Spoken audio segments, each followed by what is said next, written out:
আমি আমার শরীরের সর্বশক্তি এক জায়গায় করে ধীরে ধীরে বাঁদিকে তাকালাম। বাঁদিকে তাকাতে দেখি একটা ড্রয়ার, আর ভেতরে একটা পুরনো টেপ রেকর্ডার। ওপরটায় টেপে লেখা রিয়ার লাস্ট রেকর্ডিং। আমার হাত কাঁপছে। সেই কাঁপা কাঁপা হাতে আমি কোনো মতে টেপ রেকর্ডারটা চালাতে গেলাম, কিন্তু আমাকে অবাক করে টেপ রেকর্ডারটা নিজে থেকেই চলতে আরম্ভ করলো।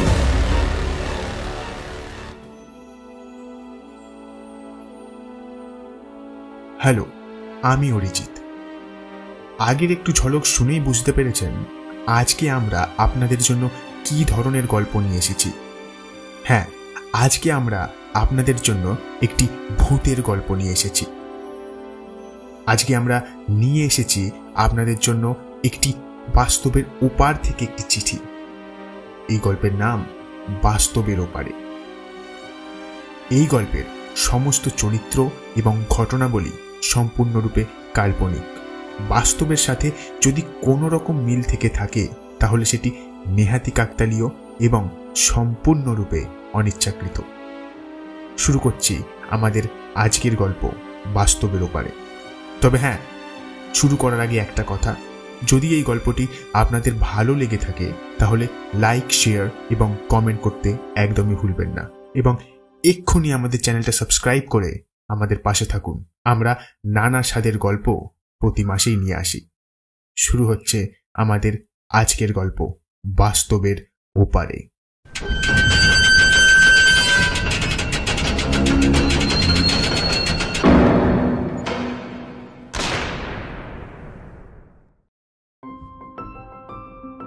ছুটি মানেই আমার কাছে একটা গন্ধ, জানো, কলকাতার ধুলো বা পেট্রোল না, ওই গ্রামের মাটির গন্ধটা, যেটা বর্ষার পর হাওয়ায় ভেসে আসে, যেখানে এখনো বিকেলে হালকা ধোঁয়া ওঠে চুলোর পাশে, আর মোবাইলে সিগন্যাল পেতে হলে বাঁশ বনে চড়তে হয়। তাই এইবার ভাবলাম শহরের কোলাহল থেকে একটু পালাই। মা বলল, যাও বাবা, দাদুর পুরোনো বাড়িটির তালাটা খুলে এসো। আমি হেসে বললাম, তালা খুলবো ঠিকই, তবে যদি পুরনো স্মৃতি খুলে বসে। যেমনি কথা তেমনি কাজ। শিয়ালদা থেকে ট্রেনে উঠলাম চন্দনপুরের উদ্দেশ্যে।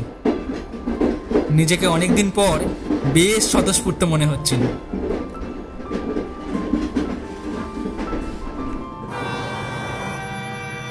ট্রেন যখন চন্দনপুরে থামলো তখন সময় দুপুর 3টে। এখান থেকে 2 মাইল হাঁটা পথ। হেঁটে হেঁটে গ্রামের বাড়ি যখন পৌঁছালাম তখন আন্দাজ বিকেল 5টা বাজে। দিনের আলো বেশ কমে এসেছে, একটু পরেই অন্ধকার হবে। আমি বাড়ির বারান্দায় এসে দাঁড়ালাম।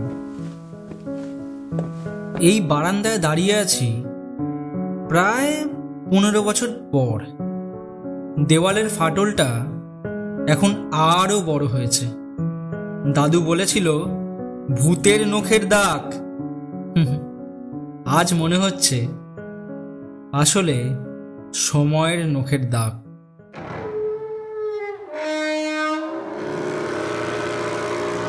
ধুলোয় ভরা ঘরে ঢুকতেই মনে হলো কেউ যেন নিঃশ্বাস ফেলল ঠিক আমার পাশেই। আমি অগ্রাহ্য করলাম, হয়তো আমারই মনের ভুল। সামনে টেবিলের ওপর দেখলাম একটা ধুলোয় মোড়া পুরনো বাক্স। বাক্সটা খুলতেই ভেতর থেকে উড়ে এলো কিছু চিঠি আর কিছু শুকনো ফুল। চিঠিগুলোর কাগজ বেশ পুরনো, কিন্তু তাদের মধ্যে একটা খাম আলাদা। খামটা সাদা, তাতে মলিন কালিতে লেখা, অর্পণের জন্য যখন সে ফিরে আসবে। আমার নাম। এ বাড়িতে তো আর কেউ জানতো না আমি ফিরব। আমি চিঠিটা খুলে পড়তে আরম্ভ করলাম। প্রিয় অর্পণ, তুই ফিরবি জানতাম, কারণ যে অপরাধে তুই পালিয়েছিলি তা তোর নিজের ছায়াকেও তাড়া করবে। আমি থাকবো না, কিন্তু তুই বুঝবি আমি এখনো লিখছি। আমি তো বুঝতেই পারছি না কে লিখেছে এটা। আমি আবার পড়া আরম্ভ করলাম। তুই বলেছিলি আমার লেখা গল্পটা এডিটর পড়বে না, তাই সেটা নিজের নামে পাঠিয়েছিলি। তুই জনপ্রিয়তা পেলি, আমি হারালাম নিজের ভাষা। তারপর থেকে আমি এই বাড়িতেই লিখি, একা। রাতে কালি শুকোয় না, কারণ আমি আর শ্বাস নিই না। এই লেখাটার নিচে একটা ইংরেজি অক্ষর, আর আর আর আর রিয়া।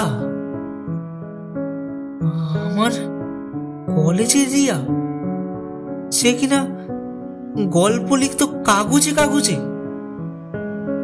ওই বছরই তো ও হারিয়ে গেল। সবাই বলল ও বাড়ি ছেড়ে চলে গেছে, কিন্তু এই চিঠিটা তো লেখা 2009 সালের নভেম্বর, মানে ওর হারানোর ঠিক আগের সপ্তাহে।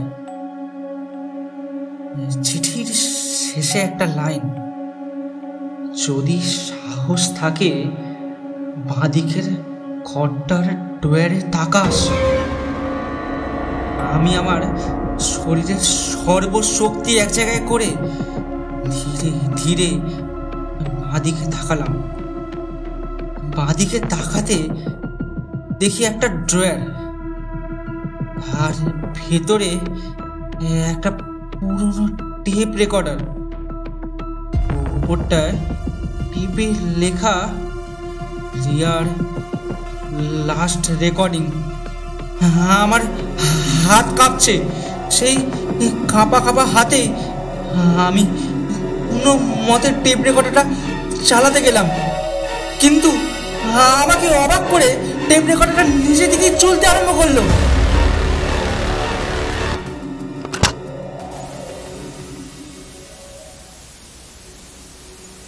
অর্পণ, জানতাম তুই একদিন ঠিকই ফিরবি। তুই আমার গল্প নিজের নামে ছাপিয়েছিলি, কষ্ট পাইনি। কেবল চাইতাম তুই সত্যিটা একদিন লিখিস। এই বাড়িটাই এখন আমার আশ্রয়। তুই এলে চিনে নিবি আমায়। চিনে ফেলেছিস তো? ওই শেষ লাইনটা, ওই ফিসফিসটা নতুন, একদম কাছ থেকে। আমি টেপ রেকর্ডারটা বন্ধ করতে গেলাম, তখন দেখলাম রেকর্ডারটা নিজে থেকেই ঘুরছে, আর টেবিলের ওপরে চিঠির কালি হঠাৎই গাঢ় হয়ে যাচ্ছিল, যেন কেউ এখনই লিখছে। এটা বাস্তব না আমার কল্পনা? বাস্তবে কি এরকমও হয়?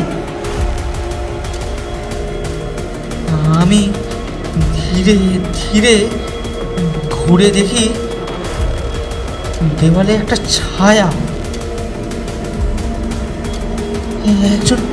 মেয়ের অবয়ব, নিমেষের মধ্যেই ছায়াটা কোথায় মিলিয়ে গেল। তারপর শুনলাম একটা কাঠ ঠান্ডা করে দেওয়া কথা, আমার একদম কাছ থেকে। তুই এবার আমায় লিখিস অর্পণ?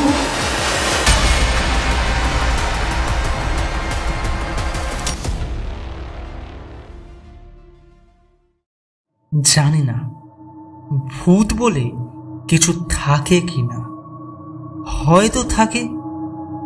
তবে একটা জিনিস আজ বুঝলাম, অবশ্যই থাকে অপরাধ বোধ, যেটা চিঠি হয়ে কণ্ঠ হয়ে ফিরে আসে বারবার আমাদের জীবন, বাস্তবের ওপার থেকে। রিয়ার ভূত আমায় ভয় দেখাতে আসেনি, ও এসেছিল ওর না পাওয়া স্বীকৃতির দাবি নিয়ে, যা আমি হরপ করেছিলাম অন্যায্যভাবে নিজের স্বার্থে। আমি ওর গল্পটাই পাঠাবো, তবে এবার ওর নামেই। আর এই বাড়ি, এখন এই বাড়িকে পাহারা দেয় রিয়ার স্মৃতি আর দাদুর গল্প। দুজনেই আছে, দুজনেই অদৃশ্য।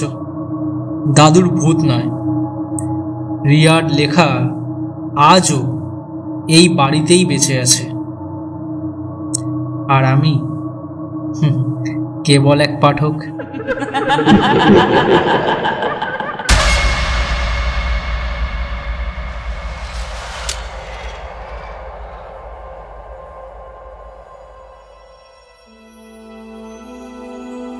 শুনছিলেন বাস্তবের ওপারে, অর্পণের চরিত্রে এবং গল্পের সূত্রধর স্নেহাশিস ভট্টাচার্য এবং রিয়ার চরিত্রে দেবশ্রী হাজরা।